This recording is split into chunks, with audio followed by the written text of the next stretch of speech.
Hello दोस्तों, आप सभी का स्वागत है आपके अपने YouTube channel education wire LMP में। आज हम लोग एक बार फिर से उपस्थित हुए हैं आज हिस्ट्री के कुछ नए प्रश्नों के साथ। तो स्टार्ट करते हैं। पहला प्रश्न, भारतीय उपमहाद्वीप में कृषि के प्राचीनतम साक्ष्य प्राप्त हुए हैं। ऑप्शन ए ब्रह्मगिर से, ऑप्शन बी बुर्जहोम से, ऑप्शन सी मेहरगढ़ से, ऑप्शन डी कोलडीहवा से। तो इसका आपका सही उत्तर होता है ऑप्शन सी मेहरगढ़ से। अगला प्रश्न है, जोते हुए खेत के साक्ष्य कहाँ से प्राप्त हुए हैं। ऑप्शन ए मोहनजोदड़ो से, ऑप्शन बी हड़प्पा से, ऑप्शन सी लोथल और ऑप्शन डी कालीबंगा। तो अगर बात करें जोते हुए खेतों के साक्ष्य, तो इसका आपका सही उत्तर होता है कालीबंगा, ऑप्शन डी। अगला प्रश्न, नासिक में कुंभ मेला निम्न में से किस नदी के तट पर लगता है। ताप्ती नदी, गोदावरी नदी, नर्मदा नदी, कोयना नदी।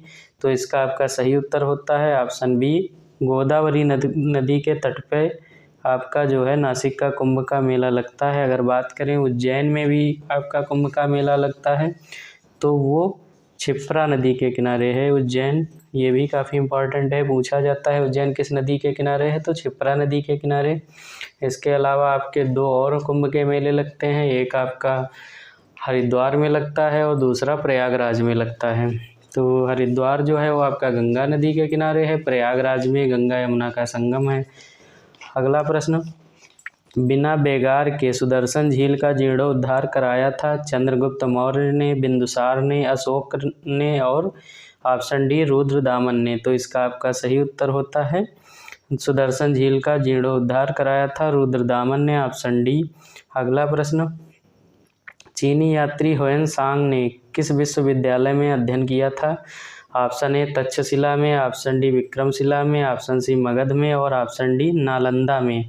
तो अगर बात करें हम चीनी यात्री ह्वेन-सांग की, तो उसने नालंदा में अध्ययन किया था, ऑप्शन डी आपका सही उत्तर होता है। और अगर बात करें नालंदा, तो इसकी स्थापना कुमारगुप्त के द्वारा की गई थी। ये गुप्त वंश के शासक थे कुमारगुप्त, इन्हीं के द्वारा जो है नालंदा विश्वविद्यालय का निर्माण करवाया गया था।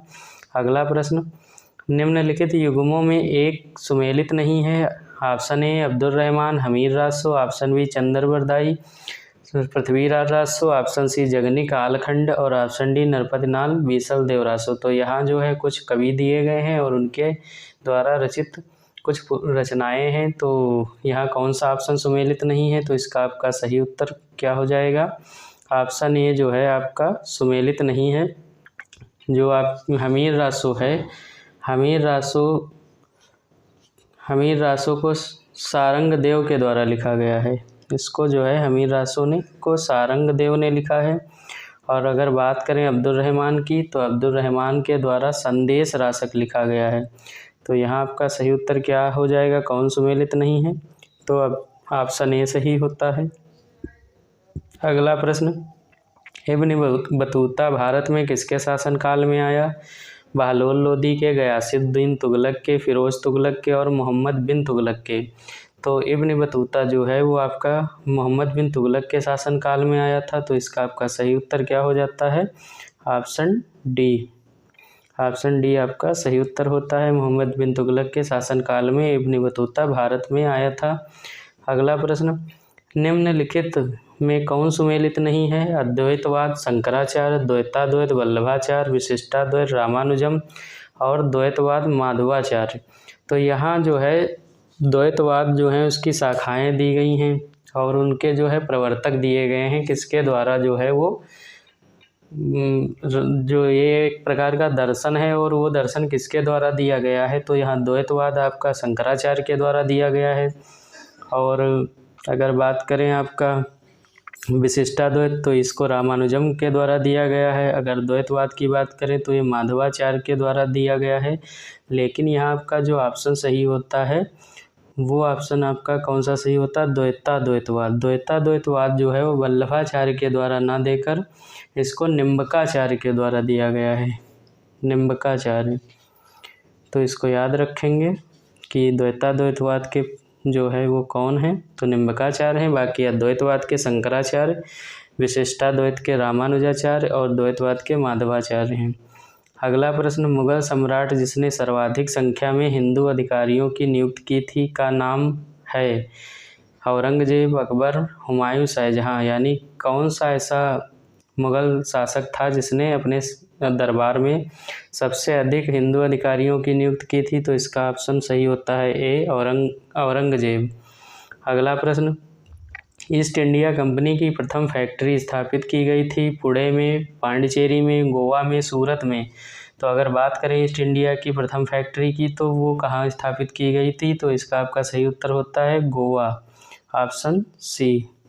अगला प्रश्न, निम्न में कौन सुमेलित नहीं है? Option A Ghadar party Lala Lajpat Rai, option B Frontier Gandhi Khan Abdul Ghaffar, option C Indian National Army Subhash Chandra Bose, option D Forward Bloc S C. Bose. तो यहाँ कह रहा है कौन सी जो है वो सुमेलित नहीं है, तो यहाँ पे आपका क्या कौन सा सही उत्तर हो जाएगा? ऑप्शन ए सही हो जाएगा, गदर पार्टी लाला लाजपत राय। गदर पार्टी की स्थापना लाला लाजपत राय के द्वारा ना करके किसने किया था? लाला हरदयाल ने किया था, हरदयाल, और इनके साथ में एक और शामिल थे, सोहन सिंह भाखला। तो अगला प्रश्न, ब्रिटिश संसद के सदस्य के रूप में चुने जाने वाले प्रथम भारतीय थे? आर.सी. दत्त, दादा भाई नौरोजी, राम मोहन राय, मेघनाथ देसाई। तो ब्रिटिश संसद के सदस्य के रूप में चुने जाने वाले प्रथम भारतीय कौन थे? तो इसका आपका सही उत्तर होता है ऑप्शन बी, दादा भाई नौरोजी। अगला प्रश्न, भारत सरकार अधिनियम 1935 निम्न में से किसकी रिपोर्ट पर आधारित था? कैबिनेट मिशन की, क्रिप्स मिशन की, रोलेट कमीशन की और साइमन कमीशन की? तो इसका आपका सही उत्तर क्या हो जाएगा? भारत सरकार अधिनियम आपका किसकी रिपोर्ट पर आधारित था? तो इसका आपका सही उत्तर हो जाता है ऑप्शन डी, साइमन कमीशन की रिपोर्ट पर आधारित था। अगला प्रश्न, भारतीय व्यापार में ईस्ट इंडिया कंपनी का एकाधिकार समाप्त किया गया? ऑप्शन ए 7939 में, ऑप्शन बी 1803 में, ऑप्शन सी 1813 में और ऑप्शन डी 1833 में। तो कब ईस्ट इंडिया कंपनी का एकाधिकार समाप्त हुआ था? तो इसका आपका सही उत्तर होता है ऑप्शन सी, 1813 के चार्टर एक्ट के द्वारा ईस्ट इंडिया कंपनी के एकाधिकार को समाप्त कर दिया गया था। अगला प्रश्न, भारत के विभाजन के समय भारतीय राष्ट्रीय कांग्रेस के अध्यक्ष थे? सी राजगोपालाचारी, जे.बी. कृपलानी, जवाहरलाल नेहरू और मौलाना अबुल कलाम आज़ाद। तो राष्ट्रीय कांग्रेस के अध्यक्ष कौन थे? तो इसका आपका सही उत्तर होता है ऑप्शन बी, जे.बी. कृपलानी जो है वो आपके क्या थे? भारतीय राष्ट्रीय कांग्रेस के अध्यक्ष थे भारत के विभाजन के समय। भारत के स्वतंत्र होते समय इंग्लैंड का प्रधानमंत्री कौन था? यानी पूछ रहा है जब भारत स्वतंत्र हुआ था तो उस समय इंग्लैंड का प्रधानमंत्री कौन था? Winston Churchill, Harold Macmillan, Clement Attlee, इनमें से कोई नहीं। तो इसका आपका सही उत्तर क्या हो जाएगा? ऑप्शन सी, क्लीमेंट एटली जो थे वो इस समय इंग्लैंड के प्रधानमंत्री थे जब भारत आज़ाद हुआ। अगला प्रश्न, सर्वोदय शब्द का प्रयोग सर्वप्रथम किसने किया था? महात्मा गांधी ने, पंडित नेहरू ने, विनोबा भावे ने, जयप्रकाश नारायण ने। तो सर्वोदय शब्द जो है वो सर्वप्रथम प्रयोग किया गया था आपका ऑप्शन ए, महात्मा गांधी के द्वारा।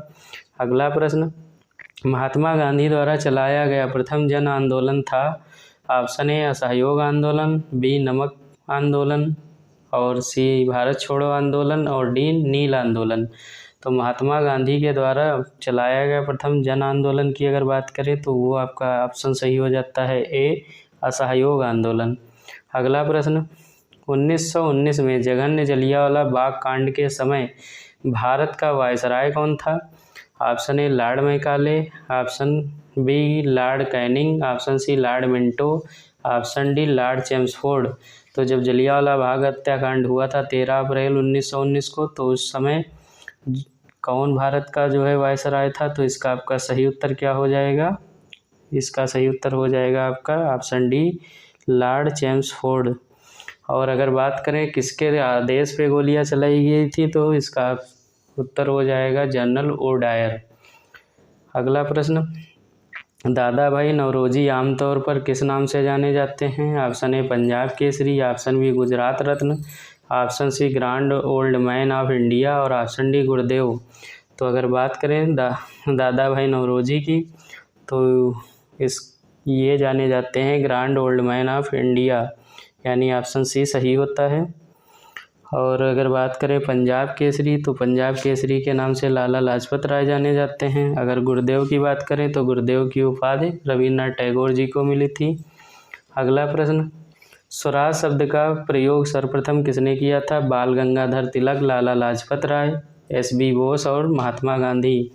तो इसका आपका सही उत्तर क्या हो जाएगा? स्वराज हमारा जन्म सिद्ध अधिकार है। ये कोटेशन भी काफ़ी फेमस है और ये बाल गंगाधर तिलक के द्वारा दिया गया था।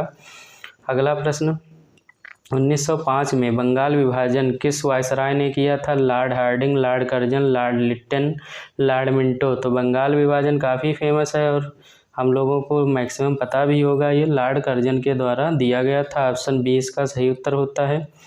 अगला प्रश्न, स्वतंत्रता संग्राम के समय सबसे कम आयु के शहीद थे, यानी स्वतंत्रता संग्राम में सबसे कम आयु का कौन शहीद हुआ था? Option A Sukhdev, option B Ashfaq Ullah Khan, option C Khudiram Bose और ऑप्शन डी हेमू कालाड़ी। तो इसका आपका सही उत्तर होता है ऑप्शन सी खुदीराम बोस। खुदीराम बोस जो हैं वो सबसे कम उम्र के शहीद होने वाले व्यक्ति थे। अगला प्रश्न, सत्य शोधक समाज की स्थापना किसने की? तो इस ऑप्शन ए है इसका बी.आर. अम्बेडकर, संतराम, पंडित रमाबाई और ज्योतिबा फुले। तो सत्य शोधक समाज की स्थापना की गई थी ज्योतिबा फुले के द्वारा। इन्होंने जो है महिलाओं की शिक्षा के लिए काफ़ी जोर दिया और पिछड़े वर्ग और जो दलित वर्ग है इनकी शिक्षा पर भी काफ़ी फोकस किया था। अगला प्रश्न, ब्रह्म समाज के संस्थापक थे सी.आर. दास, महात्मा गांधी, राजा राम मोहन राय, स्वामी दयानंद सरस्वती। तो ब्रह्म समाज की स्थापना राजा राम मोहन राय के द्वारा की गई थी। तो इसका आपका ऑप्शन सी सही होता है। तो आज हम लोगों ने जो हिस्ट्री है उसके 25 प्रश्नों को हल किया और ये प्रश्न आपके एग्ज़ाम के दृष्टिगत काफ़ी इम्पॉर्टेंट है। आगे भी हम लोग ऐसे ही महत्वपूर्ण प्रश्नों को प्रस्तुत करते रहेंगे। तो ऐसे ही प्रश्न जो है पाने के लिए आप अपने चैनल एजुकेशन वायर LMP से बने रहिए। ज़्यादा से ज़्यादा इसको लाइक शेयर सब्सक्राइब करिए, जिससे हम लोगों को भी काफ़ी एप्रिसिएशन मिलता रहे।